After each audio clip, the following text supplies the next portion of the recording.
Bismillahirrahmanirrahim. Alhamdulillahilladzi anzala ala 'abdihil kitaba wa lam yaj'al lahu 'iwaja. Qayyiman liyunzira ba'san شديدا من لدنه ويبشر المؤمنين. Bismillahirrahmanirrahim. Assalamualaikum warahmatullahi wabarakatuh. Perkenalkan, nama saya Fitri Handayani, NPM 101119179 dari Prodi Manajemen S1 Kelas D. Salam Om Swastiastu, Namo Buddhaya, Salam Kebajikan. Pada kesempatan kali ini, saya akan sedikit menjelaskan pemahaman saya tentang materi Syahadatain dari bab 2 sampai 5, yaitu dari mata kuliah Agama 4. Baik, selanjutnya.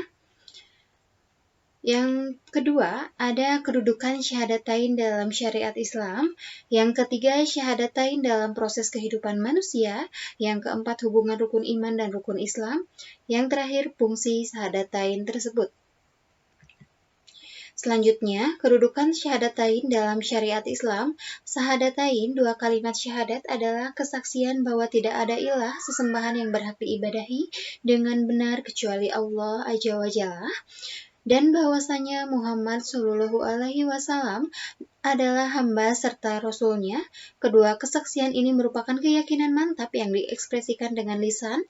Dengan kemantapannya itu, seakan-akan orang yang mengikrarkannya dapat menyaksikan keberadaan Allah Azza wa Jalla. Syahadatain ini adalah rukun pertama dalam rukun Islam, perwujudan awala dan albara, tujuan akhir proses dakwah, akar pohon Islam, pondasi bangunan Islam, penjaga fitrah atau good spot. Syahadatain dalam proses kehidupan manusia. Tahap kehidupan manusia ada yang pertama, kematian pertama. Kedua, kehidupan pertama, yaitu masa balita 0-5 tahun, masa anak-anak 5-12 tahun, masa fikun 75 tahun ke atas ataupun ke bawah. Yang ketiga, kematian pertama. Yang keempat, kehidupan kedua.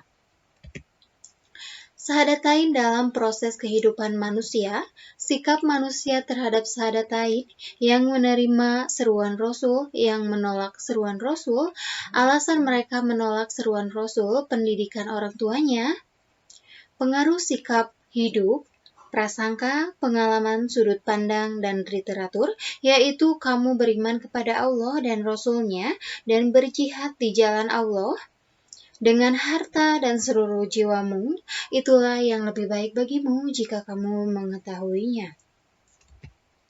Selanjutnya, hubungan rukun iman dan rukun Islam. Pengertian iman dari bahasa Arab yang artinya percaya, sedangkan menurut istilah, pengertian iman adalah membenarkan dengan hati, diucapkan dengan lisan, dan diamalkan dengan tindakan atau perbuatan. Dengan demikian, pengertian iman kepada Allah adalah membenarkan dengan hati bahwa Allah itu benar-benar ada dengan segala sifat keagungan dan kesempurnaannya. Kemudian pengakuan itu diikrarkan dengan lisan, serta dibuktikan dengan amal perbuatan secara nyata. Rukun Islam menurut lughat, al-Islam berasal dari kata aslama, artinya patuh, menyerah, tunduk. Orang yang tunduk, patuh terhadap aturan Allah disebut muslimin. Kumpulan muslim yang terikat dengan aturan atau syariat Islam disebut al-muslimun. Menurut syar'i, al-Islam adalah dinullah, yang diturunkan melalui wahyu Allah kepada nabinya dengan melalui perantara malaikatnya sebagai aturan hidup manusia untuk keselamatan dunia dan akhirat. Rukun Islam sebagaimana yang kita ketahui ada 5, yaitu syahadat, sholat, zakat, puasa, dan munggah haji. Semua rukun itu adalah wajib. Munggah haji diwajibkan untuk mereka yang mampu melaksanakannya. Hubungan rukun iman dan rukun Islam.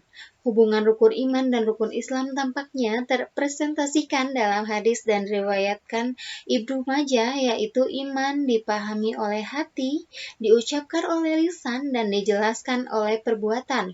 Menurut Abu Hanifah, iman yaitu berikrar dengan lisan dan meyakini dengan hati. Ikrar semata bukanlah iman, karena orang munafik juga berikrar tapi tidak yakin. Baik, selanjutnya, jadi iman itu akan terwujud apabila dilaksanakan rukun Islam.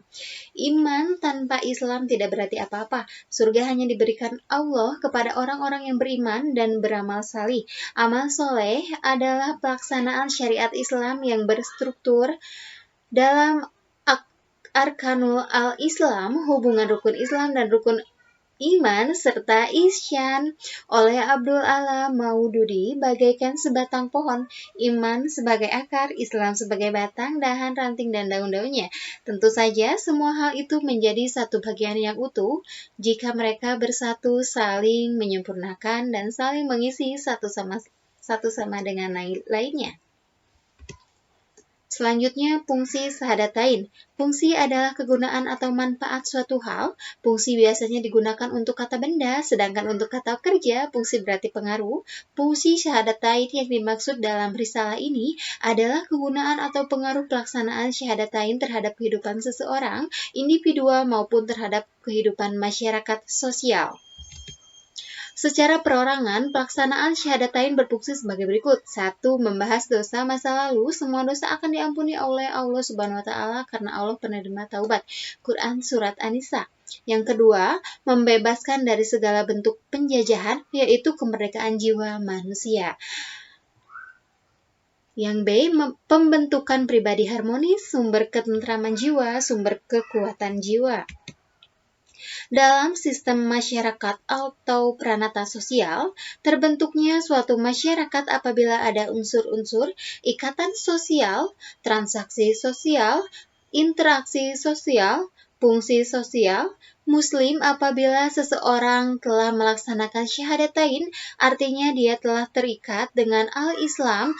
Konsekuensinya dia berkewajiban melaksanakan aturan atau ajaran yang ada dalam al-Islam, Al-Quran. Secara sosial, seseorang Muslim berkewajiban bermasyarakat sesuai etika dan ajaran Muslim.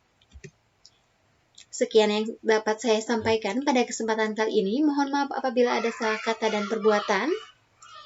Mohon undur diri dari hadapan Anda. Akhir kata, sampai jumpa dan Waalaikumsalam warahmatullahi wabarakatuh. Thank you for your attention.